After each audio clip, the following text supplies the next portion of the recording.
எஸ்தரின் சரித்திரம் 1ஆம் அதிகாரம்.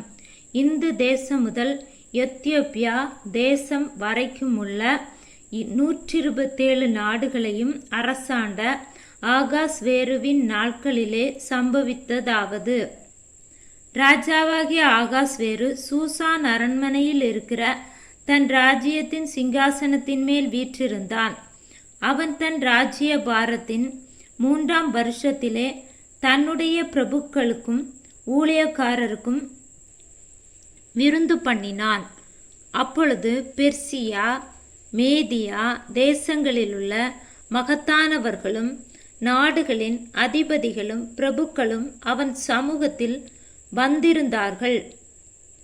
அவன் தன் ராஜ்யத்தின் மகிமையான ஐஸ்வர்யத்தையும் தன் மகத்துவத்தின் சிறந்த பிரதாபத்தையும் அநேக நாட்களாகிய 180 நாளளவும் விளங்க செய்து கொண்டிருந்தான்.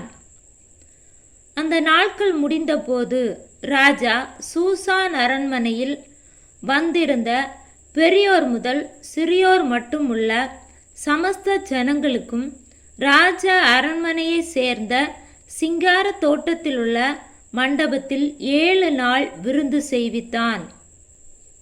அங்கே வெண்கல தூண்களின் மேலுள்ள வெள்ளி வளையங்களில் மெல்லிய நூலும் சிவப்பு நூலுமான கயிறுகளால் வெள்ளையும் பச்சையும் இளநீலமுமாகிய தொங்கு திரைகள் விதானித்திருந்தது.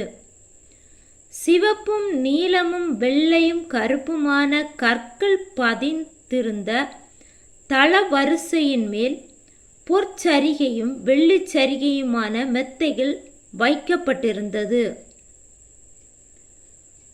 பொன்னினால் செய்யப்பட்ட நானாவித பாத்திரங்களிலே பானம் கொடுக்கப்பட்டது.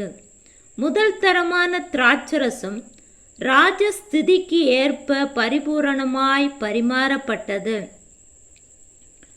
அவரவருடைய மனதின்படியே செய்யலாம் என்று ராஜா தன் அரண்மனையின் பெரிய மனுஷருக்கெல்லாம் கட்டளையிட்டிருந்தபடியினால் முறைப்படி பானம் பண்ணினார்கள்.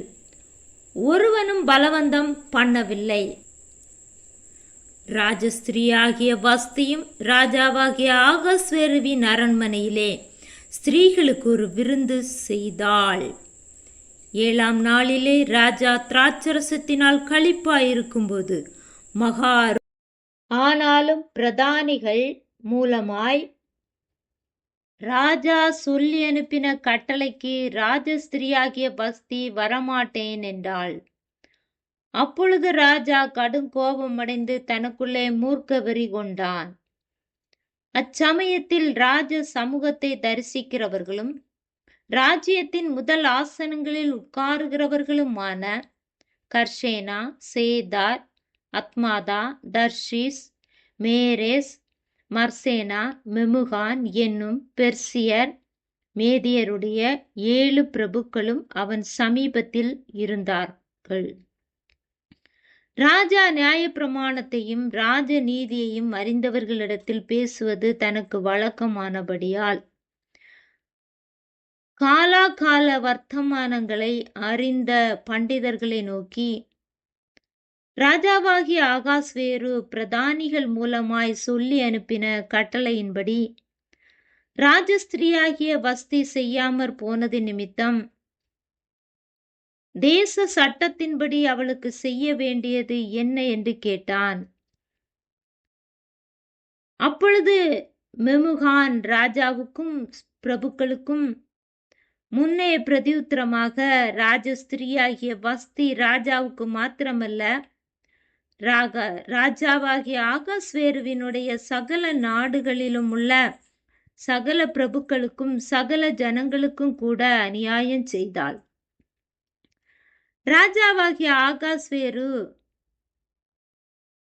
ராஜஸ்திரியாகிய வஸ்தியை தமக்கு முன்பாக அழைத்து வரச் சொன்னபோது அவள் வரமாட்டோம் என்கிற செய்தி எல்லா ஸ்திரீகளுக்கும் பிரசித்தமானால் அவர்களும் தங்கள் புருஷரை தங்கள் பார்வையில் அற்பமாய் எண்ணுவார்கள்.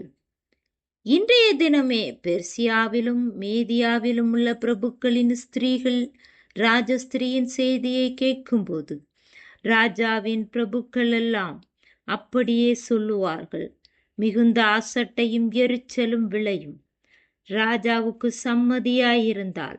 வஸ்தி இனி ராஜாவாகிய ஆகாஸ்வேருக்கு முன்பாக வரக்கூடாது என்றும், அவளுடைய ராஜ மேன்மை அவளை பார்க்கிலும் உத்தமியாகிய மற்றொரு ஸ்திரீக்கு ராஜா கொடுப்பாராக என்றும் அவரால் ஒரு ராஜ கட்டளை பிறந்து அது மீறாதபடிக்கு பெர்சியாவுக்கும் மேதியாவுக்கும் உரிய தேச சட்டத்திலும் எழுதப்பட வேண்டும். இப்படி ராஜா தீர்த்த காரியம் தமது விஸ்தீரமான ராஜ்யம் எங்கும் கேட்கப்படும்போது பெரியோர் முதல் சிறியோர் மட்டுமுள்ள எல்லா ஸ்திரீகளும் தங்கள் புருஷரை கனம் பண்ணுவார்கள் என்றான். இந்த வார்த்தை ராஜாவுக்கும் பிரபுக்களுக்கும் நலமாய் தோன்றினதினால் ராஜா மெமுகானுடைய வார்த்தையின் படியே செய்து, எந்த புருஷனும் தன் வீட்டுக்கு தானே அதிகாரியாய் இருக்க வேண்டும் என்றும், இதை அந்தந்த ஜனங்களுடைய பாஷையிலே பிரசித்தம் பண்ண வேண்டும் என்றும், அந்தந்த நாட்டில் விளங்குகிற அட்சரத்திலும் அந்தந்த ஜாதியார் பேசுகிற பாஷையிலும் ராஜாவின் சகல நாடுகளுக்கும் கட்டளை எழுதி அனுப்பினான். ஆமேன்.